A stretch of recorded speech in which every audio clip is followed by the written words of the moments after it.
Friends, बात करेंगे एक इस छोटे से चॉक के टुकड़े से ये हमारे पौधों की ग्रोथ के लिए किस तरह से यूज़फुल है और इसे किस तरह से उपयोग करना है, किस एलिमेंट की कमी को ये पूरा करता है और हमारे जो फूल वाले फलों वाले पौधे हैं उनमें भर भर के फूल आते हैं यदि आप इसका अपनी गार्डनिंग में यूज़ करते हैं तो।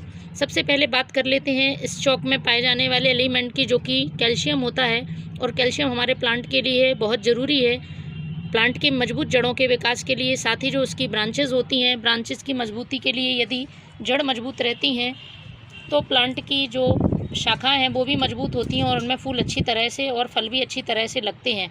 कैल्शियम का सबसे ज़्यादा काम जो होता है वो होता है जड़ों में जो हम फर्टिलाइज़र या पानी या पोषक तत्व देते हैं उनको अवशोषित करने में प्लांट की हेल्प करता है। तो यदि कैल्शियम की कमी होती है तो प्लांट की ग्रोथ रुक जाती है, साथ ही पत्तियां पीली पड़ने लगती हैं और कुछ मुड़ी हुई हो जाती हैं और उन पर इस तरह से धब्बेदार निशान आने लगते हैं। साथ ही जो कैल्शियम होता है वो हमारे प्लांट की इम्यूनिटी को बढ़ाता है। यदि आप पर्याप्त मात्रा में प्लांट को कैल्शियम देते रहते हैं तो प्लांट में डिसीज़ होने का खतरा बहुत कम हो जाता है।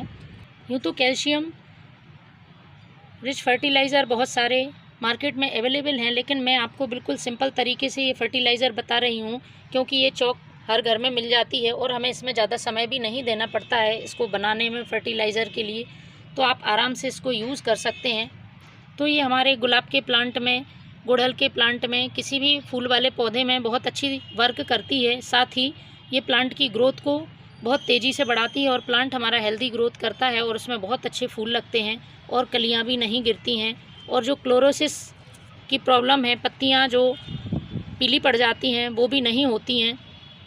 तो इसके लिए आपको करना क्या है, सबसे पहले आपको चॉक के टुकड़े लेने हैं। आप खड़ी चॉक भी ले सकते हैं, जो बड़ी वाली चॉक आती है, लेकिन आपको अपने पॉट की साइज़ के हिसाब से लेना है। यदि मैं इस पॉट में ये चॉक यूज़ कर रही हूँ तो ये छोटा पॉट है, तो छोटे पॉट के हिसाब से मैंने ये आधी चॉक ली हुई है। ये आधी चॉक का टुकड़ा है और इसको हमें किस तरह से यूज़ करना है वो देखिए आप। मिट्टी को मैंने एक दिन पहले पानी दिया था, मिट्टी पूरी तरह से नम है।